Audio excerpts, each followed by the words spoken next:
Is he really about to try to like blast this dude into the sky, or? Are you ready to venture into the great beyond? You mean death? Yes, I am, sir. I like the drum line.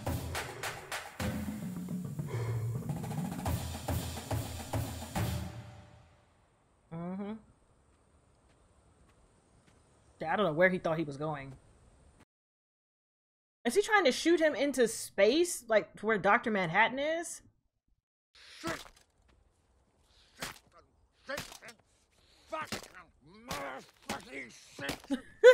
Oh my god!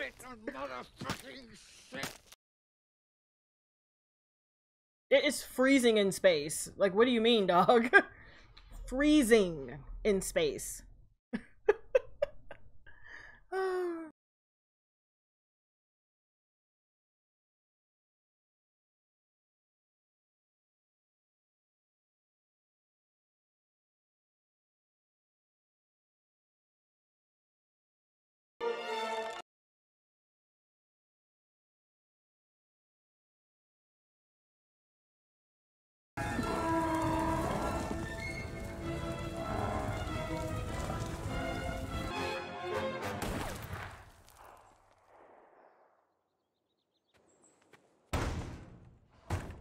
The fuck is that? That just looks like Phillips in a mask. Stop that fucking shit!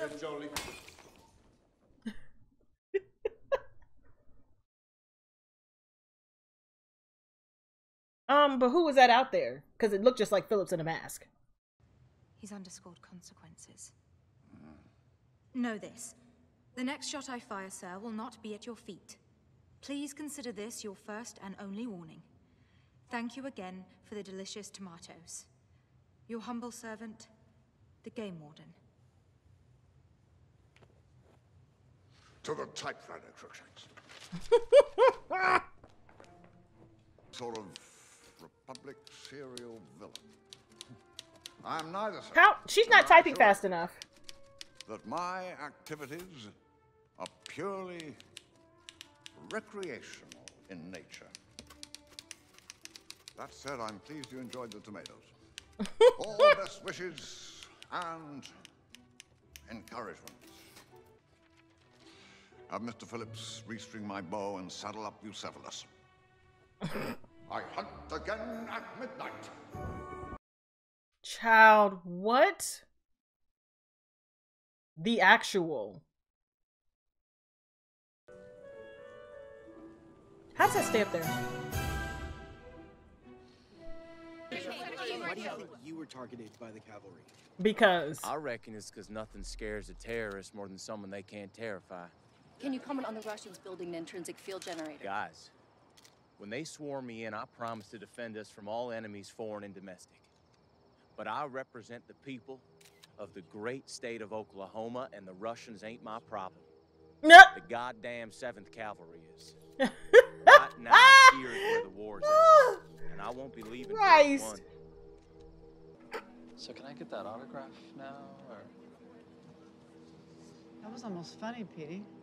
You drink any of that yet? No, why?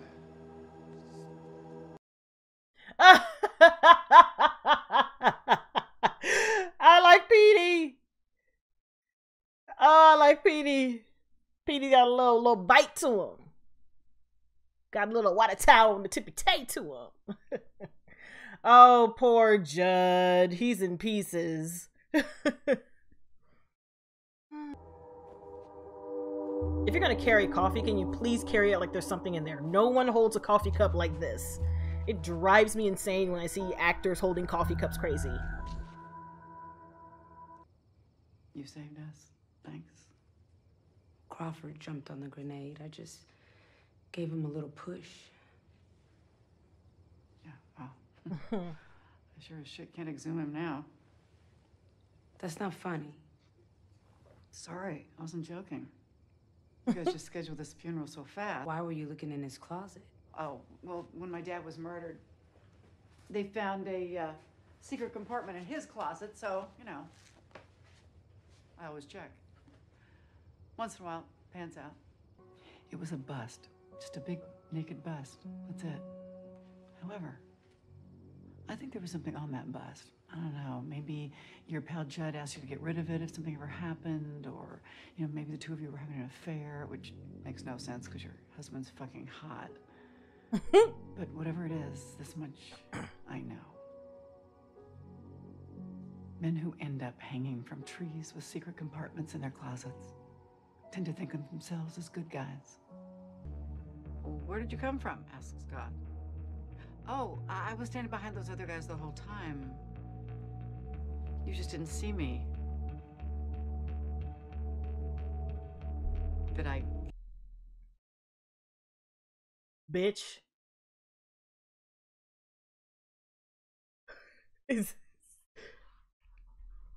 Doc gives her a good long look. I'm so sorry. I'm embarrassed. Seriously, this almost never happens. But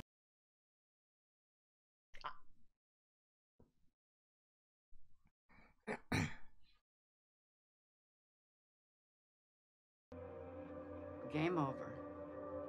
He's dead. Still not a funny joke. And where does God go when he dies? He goes to hell.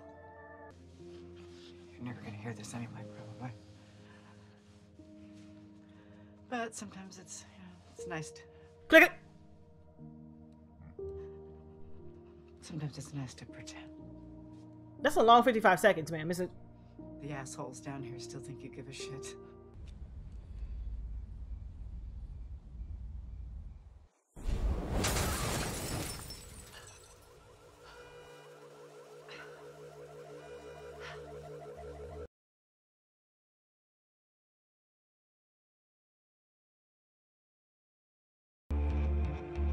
How did she even sense that coming?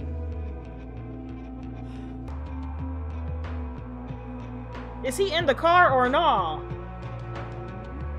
Don't look like nobody's in there.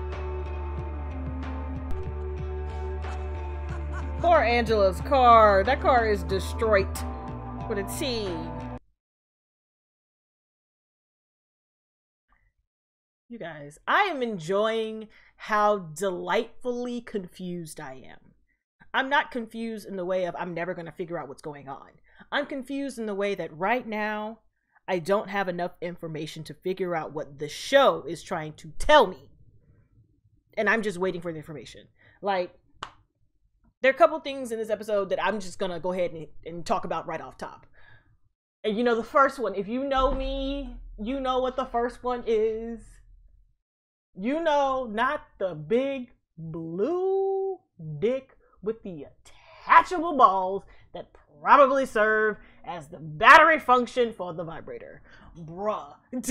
Why is it in a case? You can't, what, how did you even, girl, where is it gonna go? There's only 7 inches between your cervix and the entry of the vagina. The vagina is not more, it can't take any more than that. You're not going in. I don't care what you say. Unless you're like, scorched at the top, you're not going in. That's metal. Where is it gonna go? You're gonna have half of it hanging out. Half of it hanging out the back. I'm just saying, it doesn't need to be that big. But now we know that Adrian is indeed alive and chilling wherever he is. Did they ever say exactly where he was? I don't remember. I need to go back and look at that.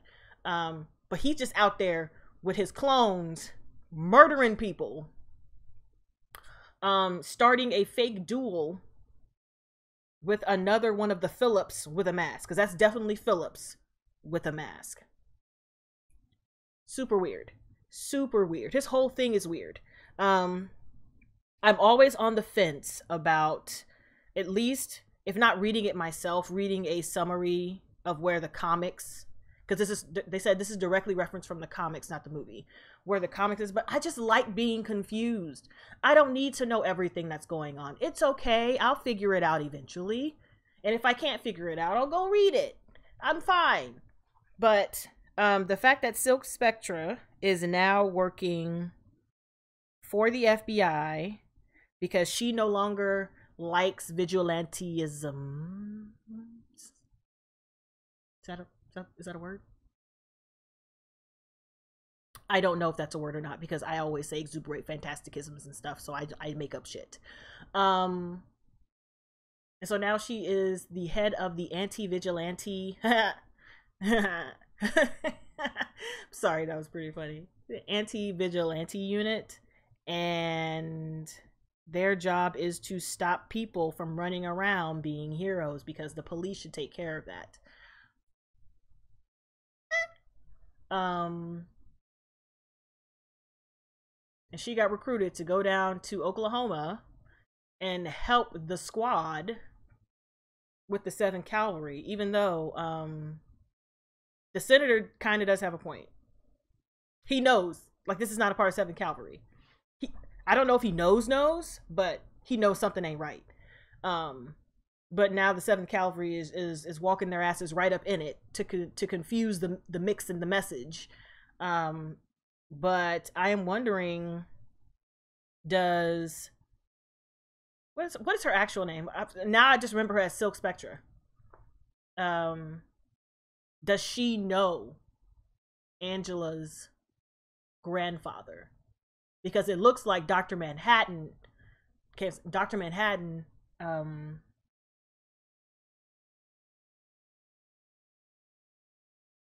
knows him and protected him. Like that little note. I just I'm not gonna, but I wanna.